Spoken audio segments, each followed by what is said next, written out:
simplemente voy a enmarcar la conferencia en el curso.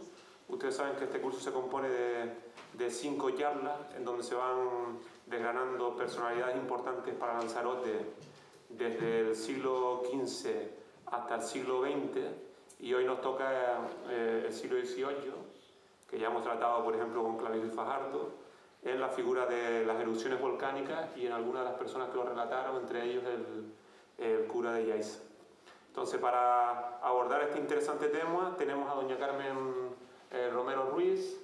Ella es doctora en Geografía Física por la Universidad de La Laguna, una persona que se involucró desde casi el principio con esa universidad.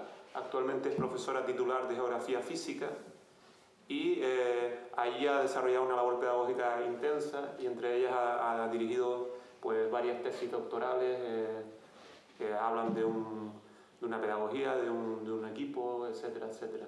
Además de la Universidad de La Laguna, pues ella también está relacionada con otros organismos, comisiones, cátedras, etcétera, etcétera, entre ellas la Comisión Nacional de Geodesia y Geofísica, o sea que la involucran con otros lugares y otros parámetros. Sus áreas de investigación sobre todo son la geomorfología, el volcanismo y los riesgos y el patrimonio geológico. Fruto de esas intenciones, pues ella ha participado en varios proyectos, por ejemplo, importantes los del Instituto Geológico y Minero de España, que tenían que ver con los riesgos volcánicos, el peligro volcánico que podía haber en Canarias, también el estudio de los parques nacionales pues, de Taburiente, Timanfaya, el Teide. Ella ha sido una persona importante para la revalorización del Teide, por ejemplo, que haya sido declarada Patrimonio de la Humanidad. También importante para Lanzarote, la titulación de Geoparque para Lanzarote, pues también ella ha estado detrás en la consecución de ese título, que se ha conseguido recientemente. Y después, para los que quieran consultar, leer sus investigaciones, pues ella es autora de infinidad de artículos y libros que tienen que ver con la isla de Tenerife, con el Teide, con las erupciones de Garachico, o sea, también muy importantes a nivel histórico por lo que supusieron pues, para la refundación de los puertos en el norte de Tenerife, por ejemplo, ¿no?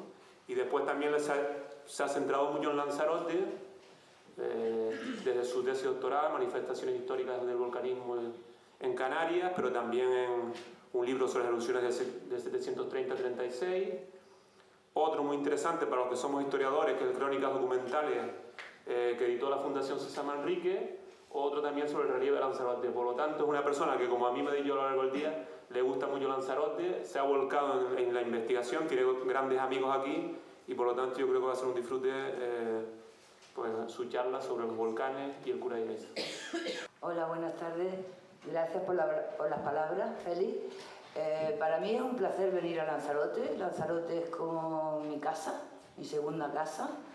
Desde que empecé a trabajar en volcanes históricos, evidentemente esta es la isla de referencia en Canarias, y por tanto para mí fue inevitable el primer contacto con Lanzarote hace ya muchísimos años, no quiero decir cuántos porque son muchos, pero son bastantes. A lo largo de estos años la verdad es que hemos podido estudiar la isla de Lanzarote desde muchos puntos de vista. Inevitablemente cuando uno estudia erupciones históricas tiene que hacer alusión a todo lo que son los documentos que narran esas erupciones, pero hay una parte que es fundamental, que es el trabajo de campo para poder analizar en detalle cuáles son los rasgos que caracterizan a esas erupciones. La charla de hoy tiene como objetivo el estudio de los volcanes y en relación con el cura de Yaiza. Por eso tiene una parte que es como una primera parte que sería como documental, un primer contexto, primero para enmarcar de qué estamos hablando, segundo cuáles son los documentos que hacen referencia a la erupción de 1730-36 y por último cuál es la mirada o qué tipo de erupción nos devuelve la crónica del cura de Yaiza, vista a hoy en día. Una de las cosas que hemos aprendido a lo largo de los años es que a medida que tenemos un conocimiento más preciso y detallado de lo que son los volcanes que configuran el Parque Nacional de Timanfaya, van saliendo cosas que en principio no nos habíamos dado cuenta que contaba el cura de Yaiza, pero que están en el manuscrito del cura de Yaiza. O sea que también ha sido un aprendizaje continuo a lo largo de los años. Vale. La convivencia del hombre con los volcanes data casi desde el principio del hombre, como desde el principio de la humanidad. Uno de los primeros testimonios de esa convivencia ha sido descrito en un artículo que ha salido este año, de unas huellas que encontraron sobre una capa de ceniza en Tanzania de Homo sapiens. A partir de esas huellas dejadas por una comunidad completa de Homo sapiens y de todos los animales que vivían en el entorno, pues han llegado a descubrir pues, cómo se comportaba la comunidad, cómo era el largo de la pisada. Hay muchísimas connotaciones asociadas a ese estudio, y también han podido datar que esas huellas están asociadas a una erupción de hace 190.000 años del volcán Oingo-Lengai. Aquí podemos ver cómo son esas huellas y bueno, es uno de los primeros testimonios que tenemos de esa convivencia. El primer volcán dibujado es un volcán que está en un poblado prehistórico, Cataluyuk se llama, que está en Anatolia de Turquía, y aparece en uno de los muros internos de una de las casas de este poblado, que tiene una edad aproximadamente, el poblado, de unos 6.000 años. ¿Vale? En esa imagen se ve una pintura mural y se ve como el plano de la ciudad de Cataluyuk, y al fondo se ve un volcán. Ese volcán, a partir de esta pintura y con dataciones radiométricas, se sabe que es el volcán Hasad-Dâ, que tiene 6.200 años de una erupción que se produjo en el año 6.200 a.C. O sea que esa sería la primera imagen en el mundo occidental, porque no hablamos de Japón, que va por con otra cronología. Sin embargo, la primera descripción histórica detallada, escrita, es la que está asociada a la erupción del Vesubio del 79 después de Cristo. Es una descripción que hace Plinio el Joven, que era sobrino de Plinio el Viejo, donde relata la muerte del tío que murió durante la erupción que destruyó las ciudades de Herculano y de Pompeya, y donde nos da la primera descripción que hay de una columna eruptiva alta, y del efecto que tiene sobre el poblamiento, el paisaje, la población de esos momentos. Este es el primer testimonio escrito real sobre una erupción volcánica. Evidentemente, para Canarias tenemos desde la época de la conquista varias erupciones, y esas erupciones las conocemos a través de crónicas que hicieron determinados cronistas. El cronista más conocido, más difundido por toda Canarias, evidentemente, es el cura de Yaiza, don Andrés Lorenzo Curbelo, y seguramente tenemos en la memoria, por lo menos yo creo que es una entradilla que siempre casi viene a ser de memoria, que dice: el 1 de septiembre de 1730, entre 9 y las 10 de la noche, la tierra se entreabrió de pronto cerca de Chimanfaya, a 2 leguas de Yaiza. Desde la primera noche una enorme montaña se levantó del seno de la tierra, y de su cima escaparon llamas que continuaron ardiendo durante 19 días. Así empieza la crónica del cura de Yaiza. La imagen que tenemos al lado es una imagen de la erupción de Timanfaya, que está en un mapa que se conserva en la actualidad en Simancas, y nos muestra pues un detalle de esa erupción. En realidad, las referencias a los volcanes históricos en Canarias empiezan incluso antes de la época de la conquista, cuando empezó la navegación en el entorno de Canarias en el siglo XIV. Y a partir del siglo XIV pues tenemos referencias a muchas islas. No todas las islas son activas. Ahí tenemos un periodo que es aproximadamente de unos 600 y pico años de actividad volcánica histórica, y durante ese periodo las islas activas han sido La Palma, Tenerife y Lanzarote, han sido las tradicionalmente islas activas. También dentro de las islas activas se consideran aquellas que han tenido crisis sísmicas importantes, como las que se produjeron en 1793 y en 1797 en la Isla del Hierro, o las que se produjo también entre 1755 y entre 1914 y 15 en la isla de Fuerteventura. Y evidentemente la última erupción, que creo que todos hemos visto a través de la tele, que es la erupción de 2011-2012 en la isla del Hierro. Esas erupciones no se distribuyen de forma homogénea en el territorio. Hay islas que tienen un mayor número de eventos eruptivos. En total son 15 erupciones. La última es la de 2011 de la isla del Hierro. En esas erupciones son erupciones documentalmente constatadas, es decir, son erupciones de las que tenemos referencias escritas, pueden ser tanto manuscritas como pueden ser editadas. Hay grabados antiguos que nos muestran cómo fueron los volcanes en erupción e incluso para los periodos más recientes tenemos toda la información que aparece en prensa y fotografías, vídeos para las últimas erupciones del Teneguía, San Juan y la erupción de 2011 en la isla del Hierro. Esas erupciones se distribuyen de manera desigual. En el archipiélago La Palma es la isla que cuenta con el mayor número de erupciones históricas, tiene 7. A continuación estaría la isla de Tenerife, que tiene 5 erupciones históricas. Luego estaría la isla de Lanzarote con 2. Es de reseñar que a pesar de que Lanzarote tiene pocas erupciones, son erupciones bastante importantes, son erupciones múltiples y que se desarrollan en periodos de tiempo dilatado. Y la última erupción, que es la erupción del Hierro de 2011. Esta es la distribución, casi todas las erupciones históricas en La Palma se distribuyen en la zona sur de la isla. En Lanzarote están distribuidas en torno al edificio central Tey de Cañada, entre la cordillera que va desde las Cañadas hacia la laguna o de las Cañadas hacia el macizo de Teno. En Lanzarote se concentran todas las erupciones históricas en el sector centro-occidental de la isla y en el Hierro es la única isla que no tiene actividad volcánica histórica en superficie, pero sí la que tiene submarina, con la erupción del Mar de las Calmas.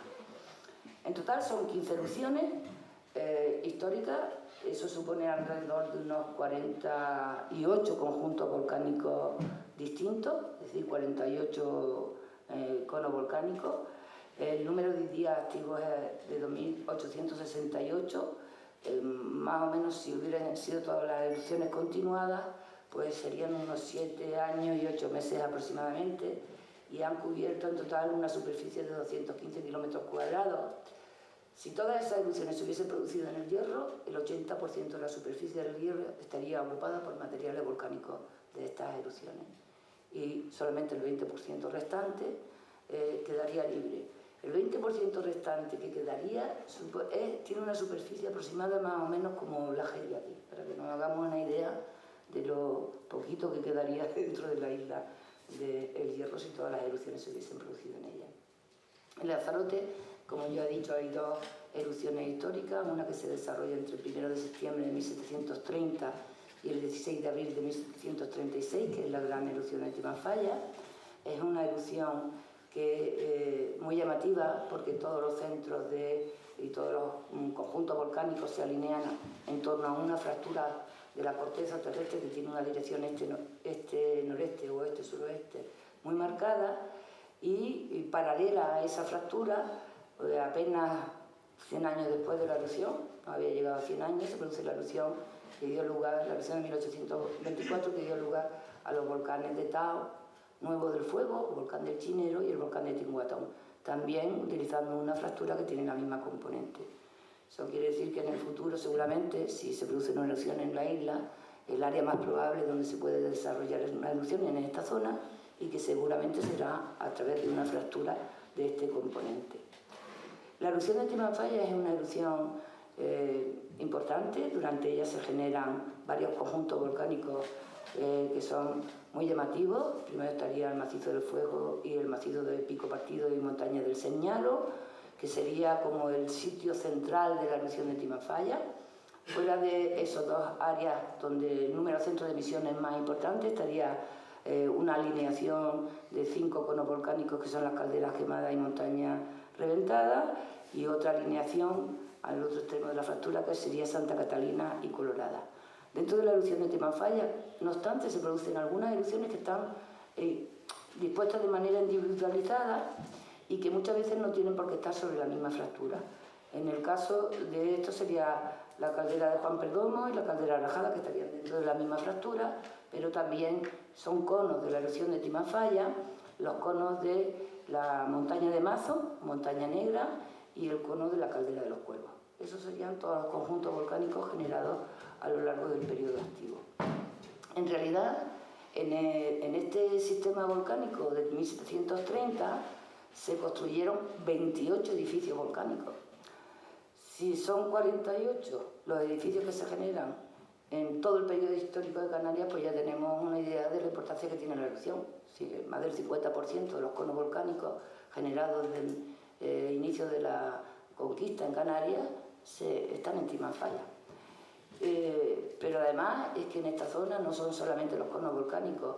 En realidad, si hablamos de centros de emisión, es decir, de todas las bocas que existen dentro de Timafalla, el número de centros de emisión está por encima de los 200. O sea, que tenemos muchos cráteres y pequeñas boquitas que están dispuestas más o menos siguiendo esa línea y que se arraciman en determinados sectores que son los sectores principales de la erupción.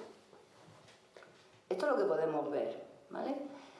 Características generales de este tipo de volcanes, de los volcanes que se han desarrollado en periodo histórico en Canarias, se trata de erupciones de tipo basáltico.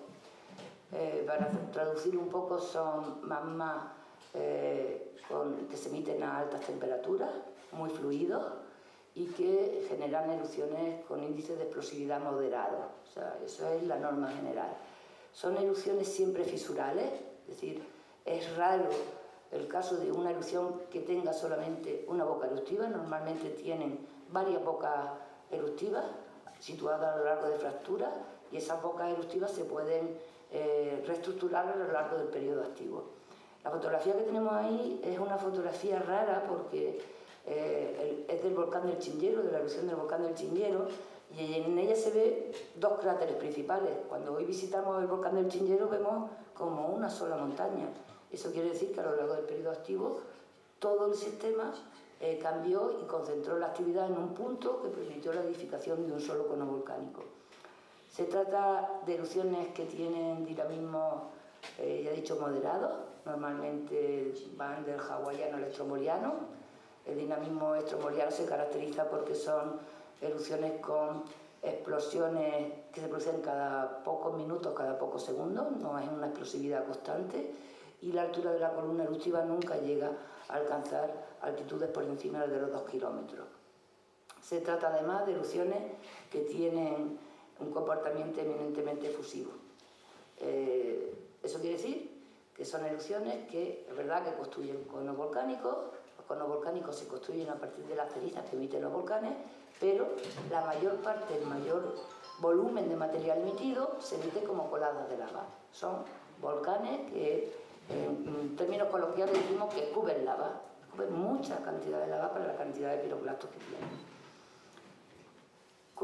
La duración de estas erupciones suele ser bastante breve, tienen una duración media de 52 días, cubren superficies que están entre 2 y 7 kilómetros cuadrados, habitualmente la media está en 5 kilómetros cuadrados.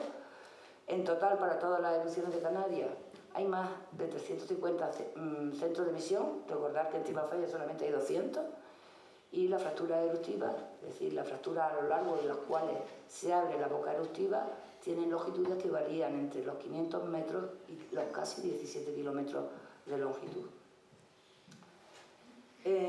Son erupciones moderadas. Para medir la intensidad que tiene y la magnitud que tiene una erupción, los vulcanólogos utilizan una escala que es parecida a la escala con la que se emiten los terremotos. A esa escala en volcanología, la escala de los terremotos de Richter o de Mercalli, pues se utiliza una escala que es muy parecida en volcanología, que se llama índice de explosividad volcánica. Es una escala que tiene 9 niveles, desde el 0 al 8, y el 0 es erupciones poco explosivas y el 8 son erupciones cataclísticas. Si analizamos los tipos de dinamismo y el comportamiento que han tenido las erupciones históricas de Canarias, pues las erupciones históricas de Canarias estarían entre el 0 y el 2, casi 3 de índice de explosividad volcánica, con alturas de columna eruptiva que normalmente nunca rebasan los 2 kilómetros de altura. En los casos de erupciones muy explosivas, como por ejemplo la erupción del San Juan, en La Palma en 1949, la altura de la columna eruptiva llegó a tener hasta 5 kilómetros de altura. Eso significa que la dispersión de los materiales de esa columna es muy amplia, ¿vale? Entonces, bueno, en función de la altura de la columna eruptiva, pues tendremos erupciones que serán más energéticas que otras. Todas esas erupciones las conocemos porque ha habido cronistas que las han contado. Hay prácticamente un cronista por erupción. Yo no puedo hacer referencia a todos los cronistas que hay para las erupciones históricas de Canarias porque no terminaríamos. Solamente voy a resaltar aquellos que son más importantes o que tienen algún tipo de relación con la erupción de Timafaya. Una de las crónicas más bonitas de las erupciones históricas de Canarias es la que hace Torriani, que es ingeniero de Felipe II, ¿no? Y hace una descripción de una erupción en 1585 en La Palma, que si tienen oportunidad de leerla es bellísima, porque además como buen ingeniero se fue con todas sus herramientas a ver cómo crecía el volcán y fue midiendo poco a poco con su instrumental cómo se iba produciendo el crecimiento del volcán y describe muy bien esa erupción volcánica. Como además realiza un mapa de la isla de La Palma, en ese mapa de la isla de La Palma se representan los volcanes de la zona sur de la isla, lo represento ahí para que vean las columnitas eruptivas que pinta, y represento también la erupción que él estudió, que fue la erupción de 1585, con su cono y sus coladas de lava. O sea que no solamente tenemos una descripción escrita, donde nos narra qué fue pasando a lo largo del periodo activo, sino que también tenemos cuál es la ubicación aproximada del conjunto volcánico, que no siempre a través de las crónicas puede establecerse. Hay una erupción que es la erupción de 1646, que es la de Martín de Tigalate en La Palma, que está narrada por el gobernador civil de Tenerife. Narra la erupción desde Tenerife porque en esa narración los primeros síntomas de que había una erupción en la isla de La Palma eran los ruidos que se sentían en Tenerife, hasta tal punto que se llegó a pensar que había una escuadra batallando, que había una guerra entre barcos en el mar, ¿vale? Este gobernador escribe una carta a Felipe IV y esa carta después es editada. En esos momentos todavía no existía la prensa y determinados sucesos, como eran por ejemplo las bodas reales, las batallas, las guerras, las epidemias, se hacían como unos pequeños folletitos que eran para divulgación entre el público que sabía leer, que son las relaciones de sucesos. Las relaciones de sucesos es un género literario que tiene un alto valor documental, porque normalmente están contando cosas que no aparecen en los libros de historia. Entonces, casi todos los desastres naturales importantes, entre los siglos XVI y el siglo XVIII, están siempre relatados o aparecen siempre como pequeños opúsculos de muy poquitas páginas, que tienen además características comunes en función de lo que se trate. Por ejemplo, cuando describen erupciones, el lenguaje que utilizan es un lenguaje muy determinado. Y siempre están hechos de una manera cronológica, para el caso de las erupciones volcánicas. O sea, que empiezan narrando la erupción y siguen un orden cronológico en la misma. Este es el caso de la erupción de 1646, con la carta del gobernador que apareció editada en el año 1647, apenas un año después. Quizá una de las erupciones más importantes de Canarias es la de 1706, que es la que dio lugar a la destrucción del puerto de Garachico. Es una erupción poco conocida, no hay mucha documentación escrita sobre la misma. Hay una descripción que hace José de Casares, que dedica al obispo de Canarias y que la realiza unos años después. Es una descripción que está hecha en verso, pero muy llamativa porque va narrando también exactamente qué fue lo que fue sucediendo a lo largo del periodo activo, y narra incluso, bueno, pues los temblores de tierra. Según el autor, los temblores de tierra fueron tan fuertes que levantaban a los sepulcros en los cementerios, o sea que estamos hablando de crisis sísmicas previas y concomitantes a los procesos eruptivos bastante importantes. No podía dejar de aludir a la erupción de 1824 aquí en Lanzarote. Tiene un cronista que es el alcalde mayor, Ginés de Castro y Álvarez, que hace una relación que está en las actas del Ayuntamiento de Teguise, que se conserva en el archivo de aquí de Teguise, y hace una descripción muy bonita de la erupción. Es un diario también Y es llamativo porque en ella cuenta cómo se lleva a cabo la gestión de la crisis. No está centrada tanto en los procesos volcánicos, que también lo describe, pero está más centrado en lo que es la organización de la comunidad para hacer frente a un desastre que era una erupción volcánica. Organiza la crisis según grupos que son prácticamente los mismos grupos que se utilizan hoy en cualquier gestión de emergencia en España. Es una descripción muy bonita. En la parte de arriba tenemos un pequeño cuadro que hace Alfred Diston de la erupción del volcán nuevo de la montaña del Chinero, donde se puede ver la columna eruptiva saliendo por encima de las nubes de la isla de Lanzarote. Las últimas erupciones son erupciones que no tienen cronistas. A partir de la aparición de la prensa, casi toda la información está recogida en la prensa diaria. Entonces dejan de existir cronistas que hagan relaciones detalladas de las erupciones.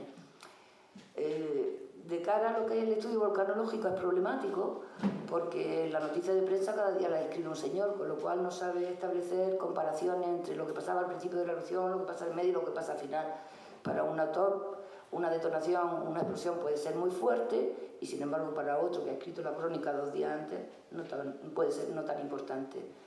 Los cronistas, como están hechos por una única persona, el nivel de comentarios respecto a la potencia que tienen las erupciones está muy bien marcado. Las erupciones de 1909, de 1949, de 1971 y la erupción del Hierro, ahora en 2011, la conocemos a través, bueno, yo porque estuve personalmente, pero en general se conoce a través de la prensa. No tenemos cronistas ni nadie que haya hecho un análisis de lo que pasó durante la erupción. La erupción de Timafalla es una erupción que ya hemos visto que es una erupción muy importante. Las primeras referencias que se tenían como para poder estudiarla son referencias que aparecen en los historiadores del siglo XVIII de Canarias, Pedro Agustín del Castillo, Viera y Cabijo, Glass, que fue un inglés que estuvo residiendo en Tenerife, incluso algunos naturalistas y viajeros como Humboldt hacen referencia a esta erupción. Son referencias muy breves, apenas un par de párrafos donde se hace un resumen de la erupción, poco más. Ni siquiera muchas veces se pone ni cuándo empieza ni cuándo termina, son comentarios muy breves.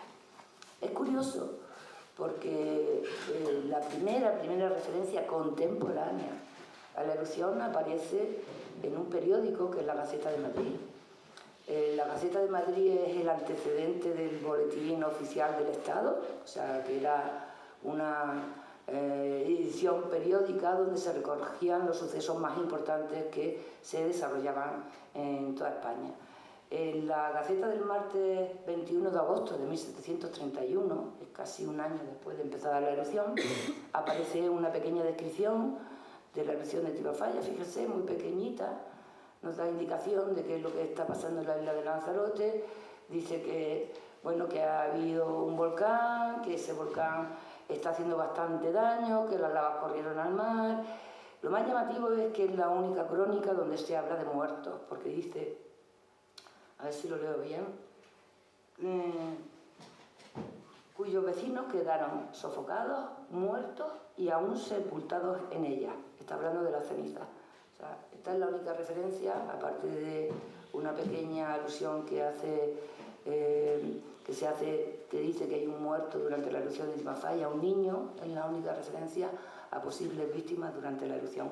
Y es llamativo que sea precisamente antes de que aparezca incluso la crónica del cura de Yaiza. Durante el periodo activo hay también otra crónica, que es la que hace el obispo de Canarias, Pedro Manuel Dávila, que está en una descripción que hace la isla de Lanzarote, que está en las constituciones y nuevas ediciones sinodales del obispado de Canarias. El obispo de Canarias de ese momento estuvo aquí en la isla, visitó la isla durante la erupción en febrero de 1733, y en conmemoración de esa visita hay una placa que no sé si han visto, me imagino que sí, en la iglesia de Femé, donde se pone que bueno, pero el cura estuvo, el obispo estuvo en ese momento en Canarias. Hace referencia fundamentalmente a los daños de la erupción, no tanto al proceso eruptivo. El siguiente obispo de Canarias, Juan Francisco Guillén, en 1744, es una carta que se ha publicado hace muy poquito por Barrio Gonzalo, es una publicación de 2002, y es importante porque, aunque hace una descripción muy general de la erupción de Timafalla, es uno de los pocos sitios donde nos dice que la erupción terminó finalmente el 16 de abril de 1736, levantó Dios la mano a tanto castigo y se apagó el volcán. O sea que por lo menos tenemos la referencia concreta de la fecha final de la erupción, que muchas veces es cuestionada del mundo científico y por algunos historiadores. Quizá la información más completa de la erupción sea la que aparece en el manuscrito de Simancas. El manuscrito de Simancas es un expediente que está promovido y realizado por el regente de Canarias en ese momento, que era don Juan Francisco de la Cueva, que era el presidente de la Real Audiencia de Canarias. Fue el presidente de la Real Audiencia de Canarias el que solicitó información a las autoridades de Lanzarote sobre qué estaba pasando, porque en la isla de Gran Canaria se sentían las detonaciones y los temblores de tierra. Entonces, la primera preocupación viene desde fuera de la isla y es precisamente el presidente de la Real Audiencia el que organiza toda la gestión de la crisis volcánica de Lanzarote. En este expediente hay una descripción de la isla, se toman una serie de órdenes y providencias para que el impacto de la erupción sea el mínimo posible. Lanzarote tenía en ese momento un elevado poder geoestratégico, entonces no se podía abandonar la isla porque evidentemente estaba sometida a ataques de piratas y berberiscos y era además el granero de las islas, o sea que tenía un elevado valor para el resto del archipiélago. Y además tiene toda la correspondencia que hay entre la Real Audiencia de Canarias, el Cabildo Insular de Lanzarote, el de Fuerteventura, el Capitán General de Canarias, la Reverenda Cámara Apostólica y el Tribunal de la Santa Inquisición. Es una descripción bastante importante de cara al estudio y análisis de la erupción de Timafalla, sobre todo en lo que se refiere a los aspectos de gestión de crisis y de impacto de la crisis. Además está acompañada por un mapa, que es el conocido como mapa de Simancas, donde se ve la situación de la erupción en el mes de octubre de 1730. Ni siquiera fue apenas 2 meses después de empezar la erupción, es cuando se hizo este mapa. Es un mapa realizado para dar idea fuera de la isla de lo que estaba pasando en Lanzarote y cuáles eran las zonas ocupadas por los materiales, por la ceniza y por las coladas de lava, y que sirviese para la gestión de esa crisis.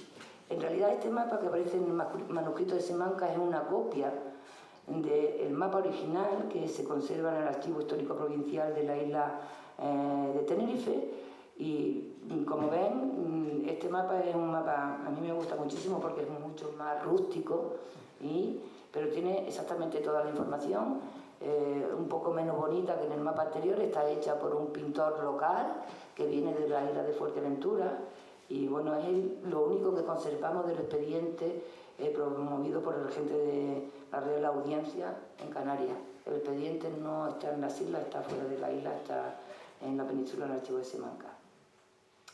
Hay además información que puede servir para corroborar ciertos datos, como la información que aparece en las actas capitulares del Cabildo Catedral de Canarias, que incluye la correspondencia que mantiene la Real Audiencia de Canarias con el Cabildo Eclesiástico, y nos da información sobre las medidas que adoptan las autoridades eclesiásticas. Esas medidas son realización de procesiones, cierre de la Real Audiencia y apertura de la Real Audiencia 1 hora más tarde para que todos puedan ir a misa, cuestiones de estas, ¿no?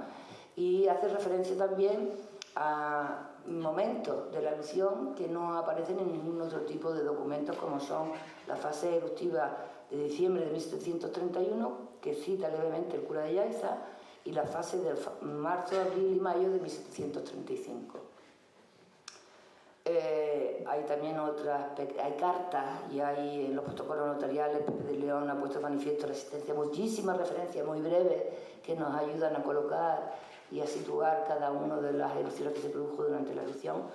Hay otra carta que es de Matías Sánchez, que está mandada al Consejo de la Inquisición, donde también señala que es en el año 36 cuando termina la erupción. O sea que seguro que estamos hablando de una erupción que empieza en el año 1730 y termina en el año de 1736. Y además dice, aún quedaba corriendo el volcán, pero ya plácidamente, sin arrojar la montaña de piedra y cenizas que su primera erupción. O sea que debemos suponer que hay una disminución de la intensidad de la erupción conforme ésta fue desarrollándose con el tiempo.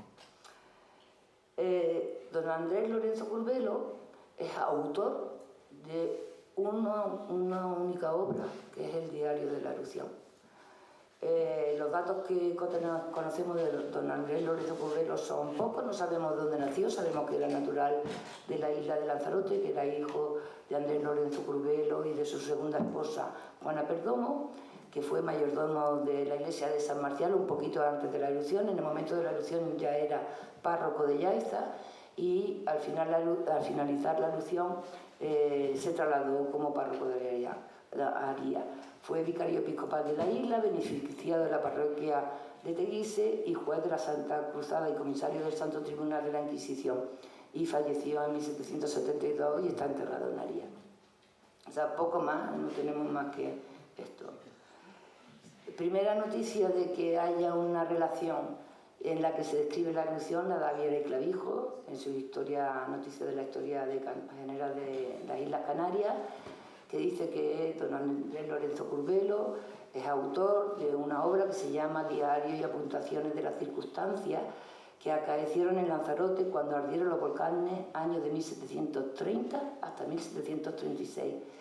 Es una obra que está dedicada al ilustrísimo obispo de Canarias, el señor don Juan Francisco Guillén, del cual ya hemos visto antes una pequeña crónica, y es una crónica que está realizada bastantes años después de la erupción, de terminada la erupción, porque es una crónica que está realizada en 1744, seguramente a instancias del propio obispo de Canarias, Juan Francisco Guillén.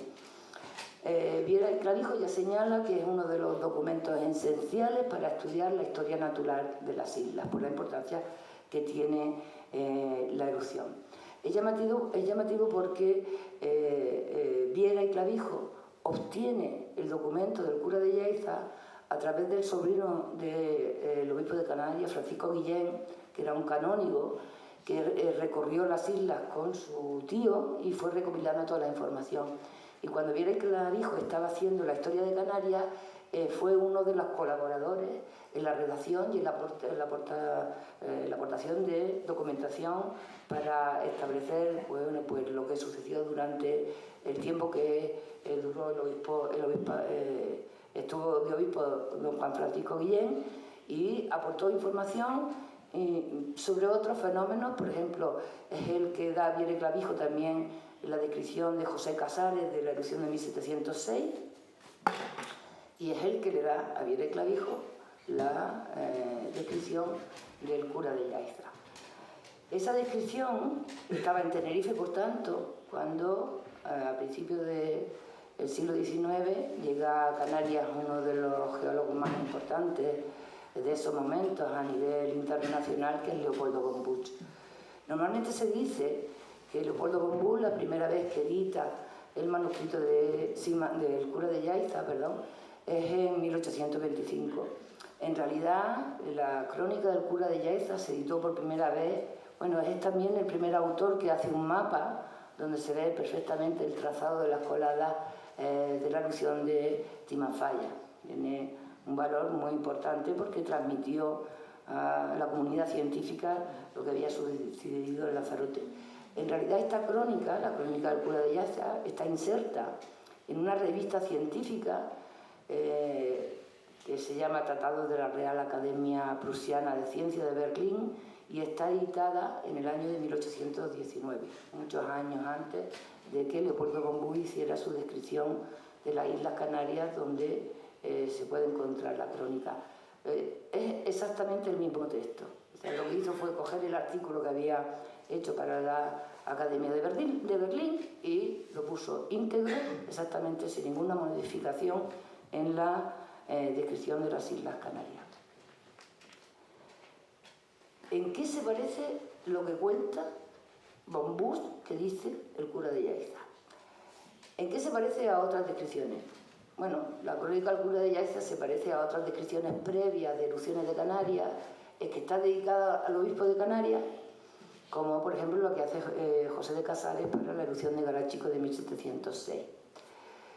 Se parece a otras descripciones en que tiene el estilo de una relación de sucesos, es decir, está redactada de tal manera y con una estructura que es la estructura con la que suelen aparecer en las relaciones de sucesos las narraciones de las erupciones. Es muy parecida a la narración que hay incluso en algunos términos, a la narración que hay de la erupción de 1704-1705 en la isla de Tenerife. ¿Qué peculiaridades tiene? Bueno, pues tiene peculiaridades que teóricamente el cura de Yaiza utiliza palabras como conos eruptivos. Uy, en ese momento imposible. Conos eruptivos no existía montaña de fuego, pero conos eruptivos no. Lapilli. Aquí lapilli no se ha utilizado como término nunca. Ha sido siempre arena, ceniza, piedra, pero nunca lapilli. Y corrientes de lava. Para una descripción que está hecha en el siglo XVIII, evidentemente, el lenguaje con el que está escrita esa descripción no coincide con el lenguaje que se utiliza habitualmente en otros documentos de la época. Por ejemplo, en el documento de Simancas, bueno, pues se llama volcán, con B, porque antes el volcán se escribía con B. Al lapilli del cura de Yaiza, en realidad son las arenas, y las corrientes de lava son barrancos de fuego. O sea, no tiene nada que ver el estilo con el que está escrito el manuscrito de Simancas con los documentos contemporáneos al cura de Yaiza. ¿Qué quiere decir eso? Bueno, pues que quiere decir que Leopoldo Bombús no hace una transcripción literal del manuscrito. Lo que hace es recoger lo que a él como geólogo le interesa y comentar las partes que le interesan. ¿Por qué sabemos esto? Porque en ese momento, cuando hay cualquier descripción de cualquiera de las erupciones históricas de Canarias, los volcanes son interpretados siempre como un castigo divino. Hay crónicas que dicen causa finale finali es irati Dei. La causa final de los volcanes es la ira divina. De documentos contemporáneos, pues en las actas, los acuerdos del Cabildo de Fuerteventura ya lo pone. El castigo de los repetidos volcanes de la isla de Lanzarote, con que Dios, por nuestras culpas, ha sido servido a manifestar su desagrado. O incluso en el archivo de Simancas. Estos castigos y terrores son expresiones de la indignación divina provocada por nuestras culpas. En la descripción que transcribe Bombús del cura de Yaiza, no hay ni una sola frase referida a que los volcanes fueran considerados castigo divino. Ni una sola. Y es rarísimo, porque además don Andrés Lorenzo Culvero pertenecía a la Iglesia. Luego también le interesaba decir que esos castigos, que esos volcanes eran resultado de cosas que hacíamos mal. Y además era la filosofía que había en ese momento. Y la única solución frente a los volcanes era el rezo, la oración, la penitencia. Se hicieron procesiones de sangre durante las erupciones, o sea, todo esto falta de la crónica del cura de Yaiza. Sorprendente. La crónica del cura de Yaiza, no sé si se ve bien, es una crónica que tiene una cronología y esa cronología no coincide con el resto de los manuscritos contemporáneos de Simancas, de las actas del Cabildo, de los libros de recuerdos de la iglesia de la Catedral de Las Palmas. No coincide, salvo para la primera erupción. Todo el resto de las fechas está mal en la descripción del cura de Yaiza. ¿Por qué? Yo creo que es, en primer lugar, porque es una crónica que está hecha de memoria muchos años después de que se efectuara la erupción. Entonces, está escribiendo de memoria. Sabe bien cuándo empieza, sabe bien cuándo termina, pero en medio hay fechas que bailan mucho. Si vemos las fechas que hay, por ejemplo, en el manuscrito de Simancas, en las que comparamos con la fecha del cura de Yaiza, hay una cosa curiosa. No coincide la fecha nada más que para la primera erupción, del 1 al 19 de septiembre de 1730. La segunda erupción ya no coincide, la tercera tampoco y la cuarta tampoco. Pero lo que el cura de Yaiza está contando es lo mismo que está contando, salvo las fechas concretas, es lo mismo que se encuentra en otros documentos. Es decir, primera erupción, Caldera de los Cuervos. Segunda erupción, Caldera de la Rilla. Da igual el documento, ¿vale? Tanto en el cura de Yaiza como en el manuscrito de Simancas y otros textos, la secuencia es siempre la misma. Tercera erupción, Pico Partido. Cuarta erupción, Montaña Negra o Montaña de Mazo. Es decir, al cura de Yaiza las fechas le bailan, pero no el orden con que se fueron sucediendo los eventos. Esos están perfectamente definidos en todas las crónicas. Diferencias del resto de las crónicas que hay, de todas las que hemos comentado. Casi todas ellas, por no decir la totalidad, hacen muy breves alusiones al carácter volcánico, al proceso físico de generación de los volcanes y centran toda su atención en el impacto de la erupción, dónde cayeron las cenizas, cuántos pueblos sepultaron, cómo afectó a la población. En el cura de Yaiza, en la crónica del cura de Yaiza, es significativo que no haya ni una sola erupción, salvo para decir que en un determinado momento que los habitantes del pueblo de Yaiza tuvieron que ir porque las explosiones eran muy fuertes, pero los que regresaron enseguida. Es la única alusión que hay, rarísimo, porque evidentemente una de las cosas importantes de las erupciones es el impacto. ¿Por qué no hay? Bueno, pues porque a Leopoldo Bambú no le interesaba tanto el impacto de las erupciones, sino que le interesaba el proceso físico de generación y de evolución de la erupción. Y por tanto, todo lo demás, pues es información que le sobraba. ¿Vale? Este es un ejemplo de cuáles son los elementos habituales que suelen establecer en los otros documentos que hay sobre la erupción: fecha de los procesos, impacto y nada más.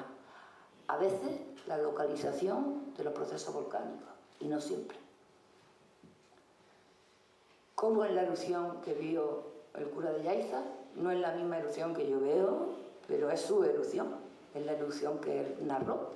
Entonces vamos a ir siguiendo poquito a poco cuáles son los elementos que nos sirven a nosotros para establecer características físicas de los procesos volcánicos que ocurrieron durante la erupción, porque, como ya digo, es el único autor que hace referencia a los mismos. Bueno, es llamativo que nosotros, que somos científicos, utilicemos una crónica que ya sabemos de antemano que no es correcta, por todo lo que acabo de decir. ¿Por qué la utilizamos? Pues la utilizamos porque nos interesa saber qué pasó durante la erupción y porque además en la erupción, en la crónica, donde hay un periodo de tiempo más dilatado de descripción de la misma. El resto de los manuscritos se centran en un momento concreto, por ejemplo, las constituciones sinodales de Dávila, solamente para febrero de 1733. En manuscritos de Simancas está la descripción entre 1 de septiembre de 1730 y 1 de abril del 31. En las actas capituladas del Cabildo, pues hay una breve alusión al principio de la erupción, octubre-abril de 1731, y a la fase penúltima de la erupción, que es la del 35.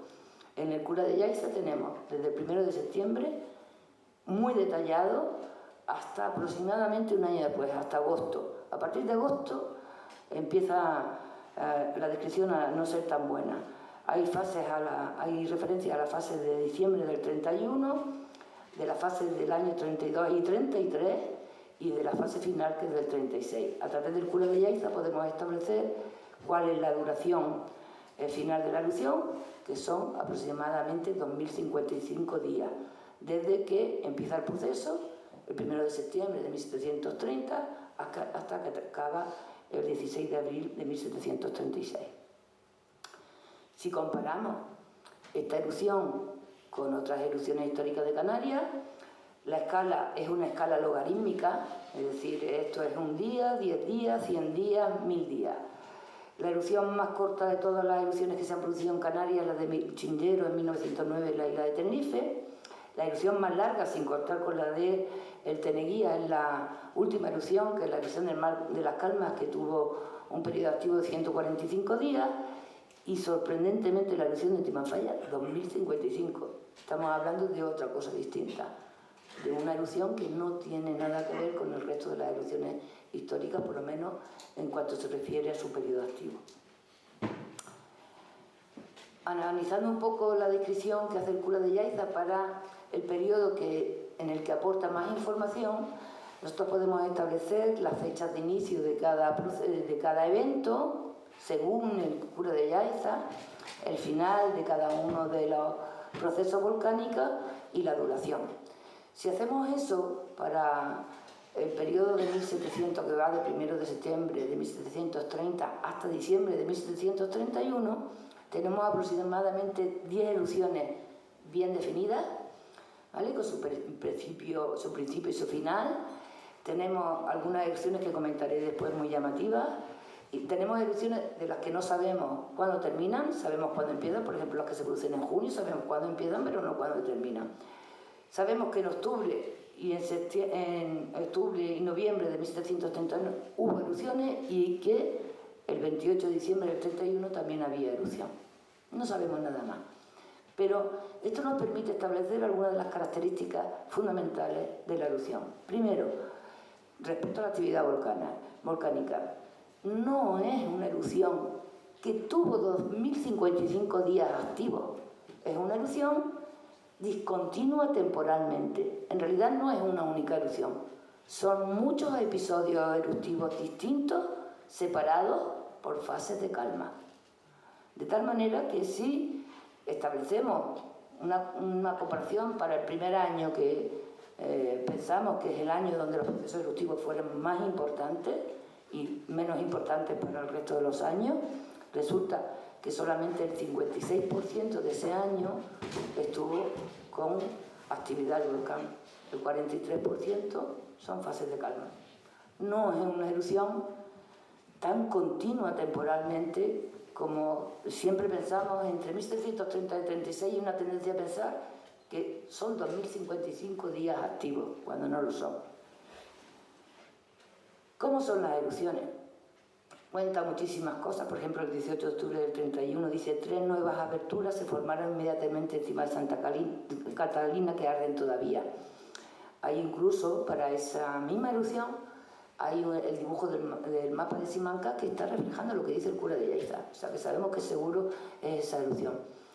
¿Qué nos dice esta referencia? Bueno, pues nos dice que se trata de erupciones en las que se abren varios centros de emisión al mismo tiempo. No son erupciones con un solo centro de emisión habitualmente, sino que son muchos centros de emisión, muchas bocas eruptivas, las que van construyendo poco a poco los edificios volcánicos.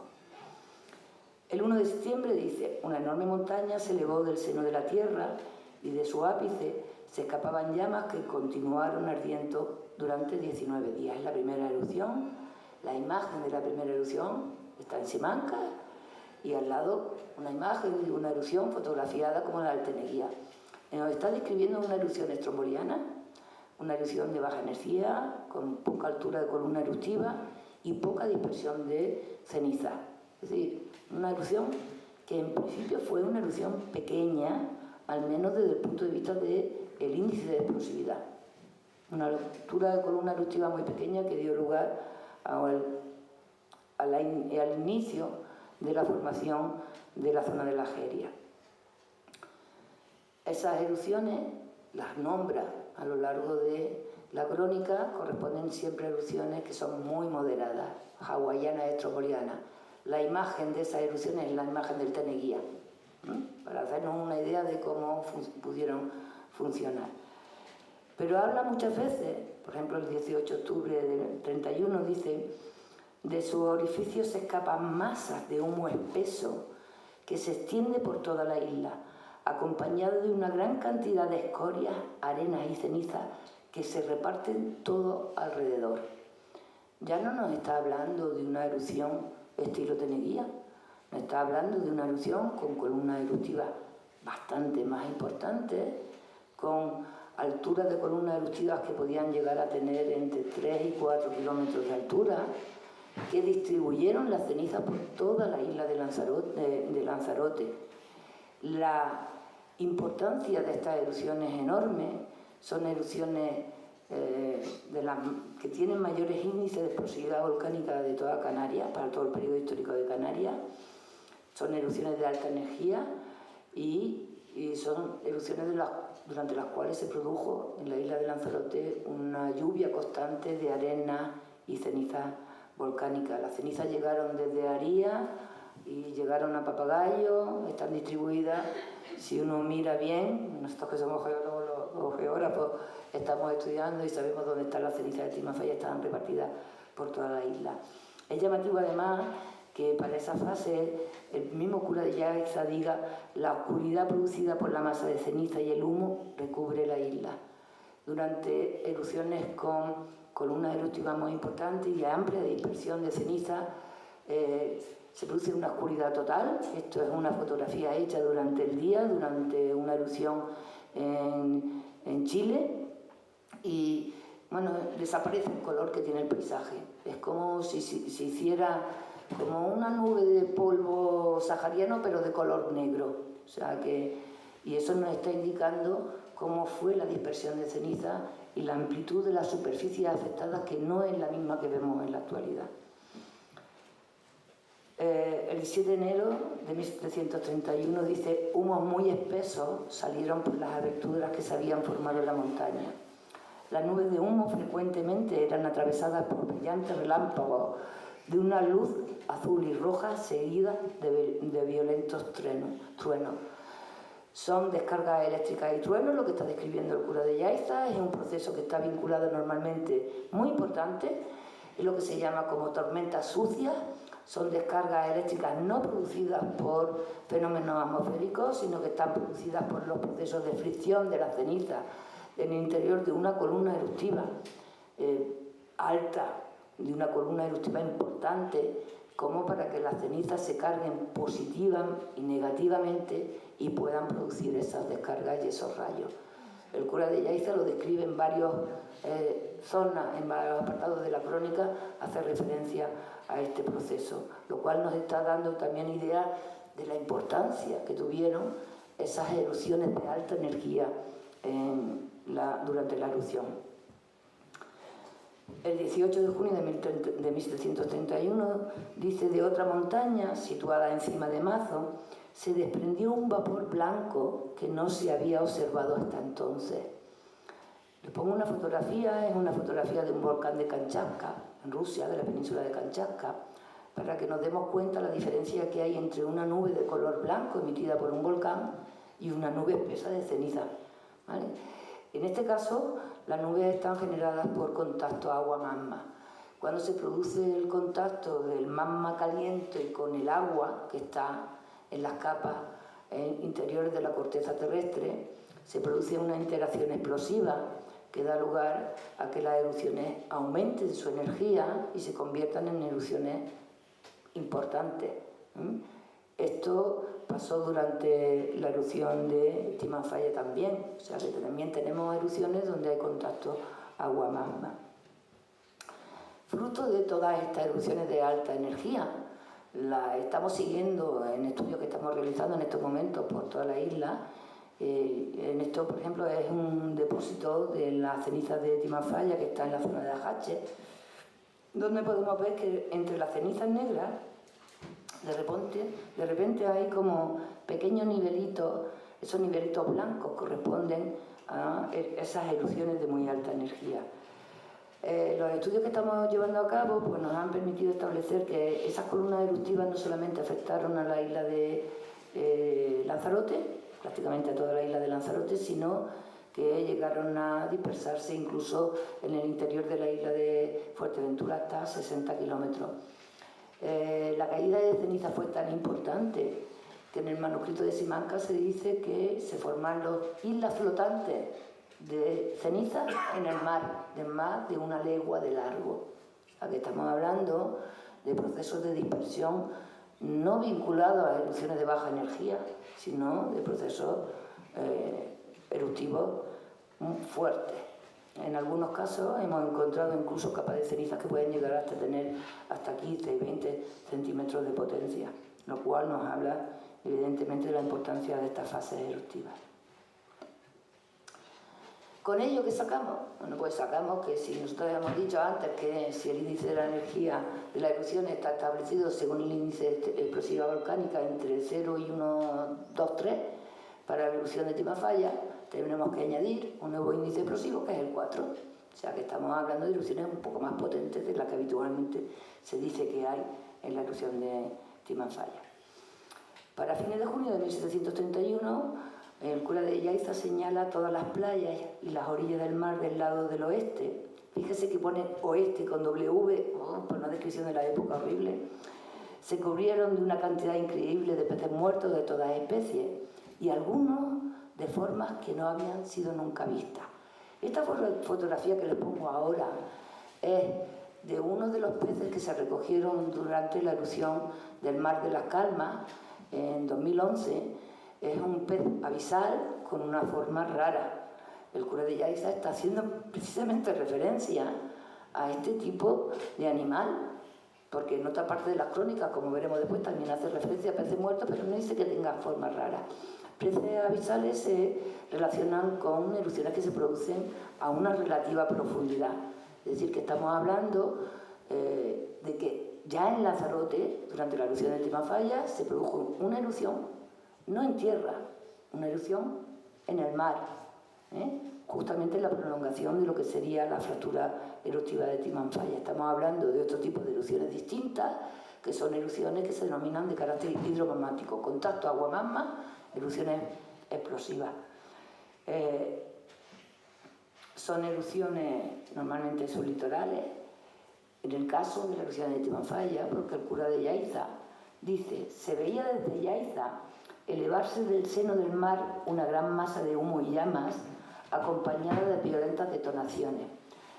Yo no creo que tenga tiempo para poner un vídeo, pero es llamativo. Si ustedes entran en internet y ponen erupciones submarinas y ven un vídeo de una erupción submarina, una de las cosas más llamativas es el ruido que hacen.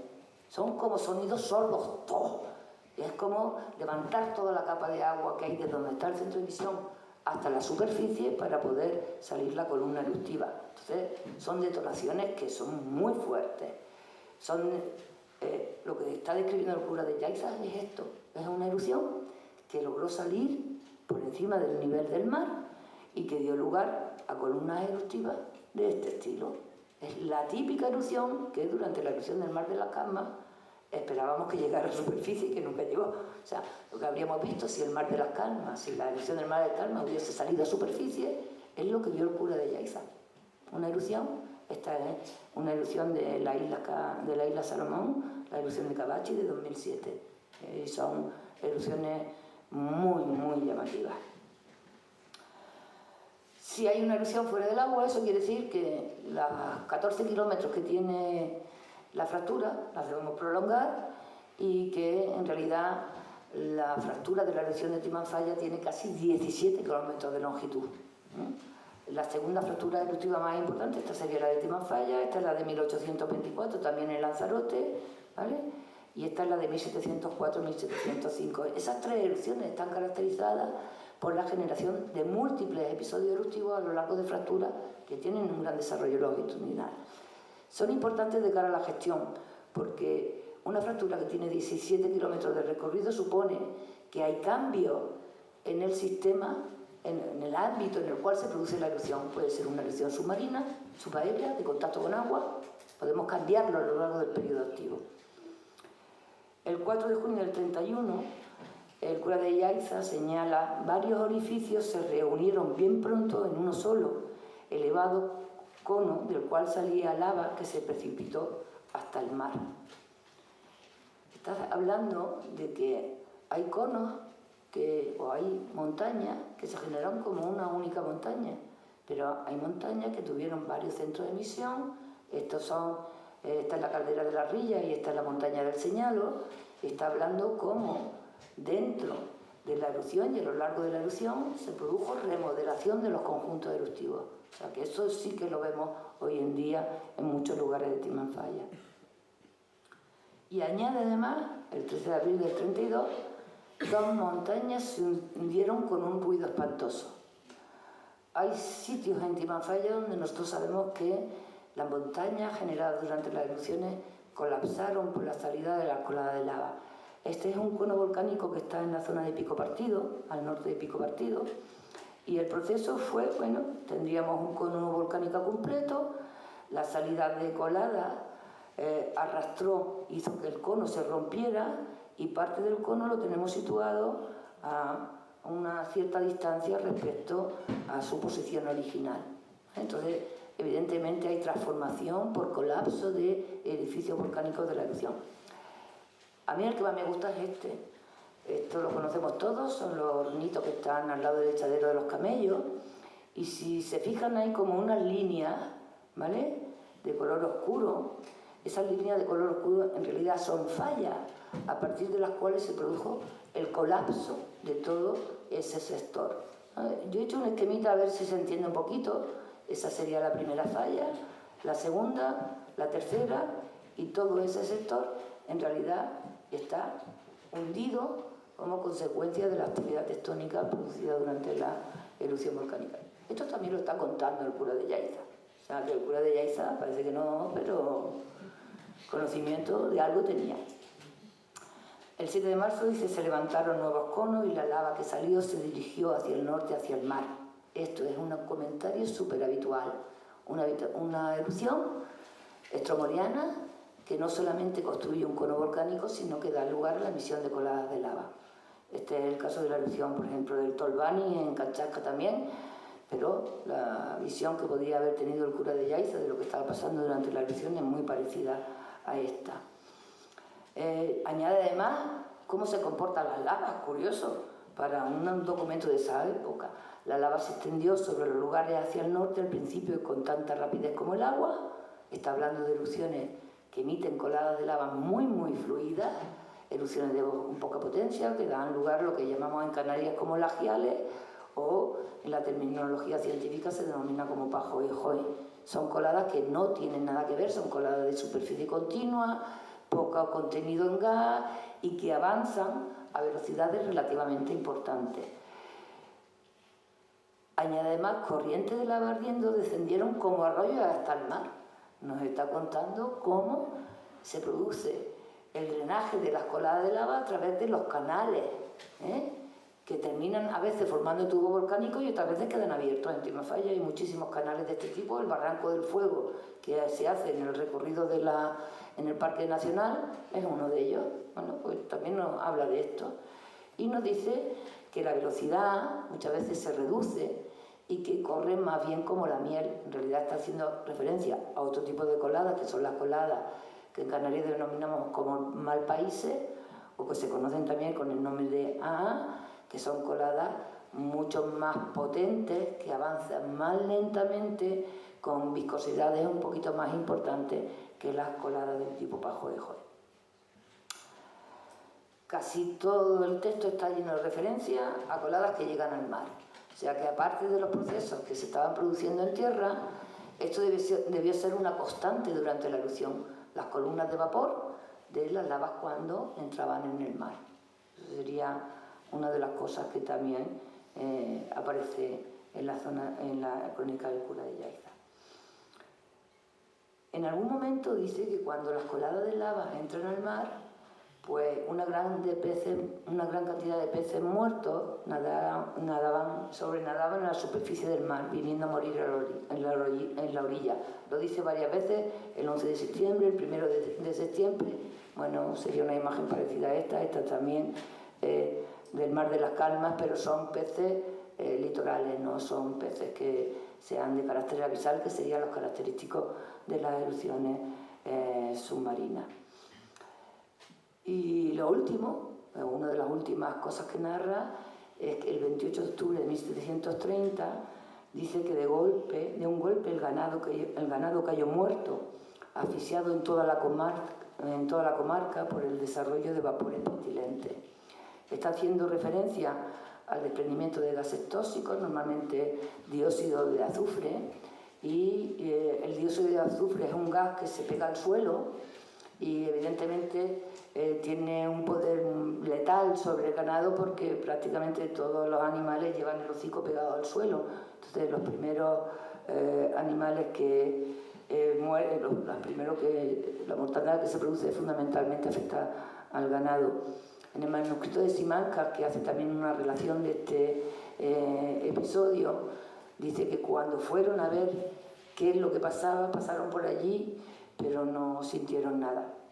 Entonces, claro, pasaron con caballos, o sea que estaban bastante alejados del suelo, por eso no se produjo más incidente.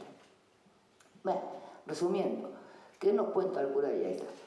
Pues nos cuenta muchas cosas que no sabemos sino a través de su documento, como es lo que he venido contando hasta ahora, pero en realidad tenemos poca constancia de lo que pasó a lo largo del periodo activo.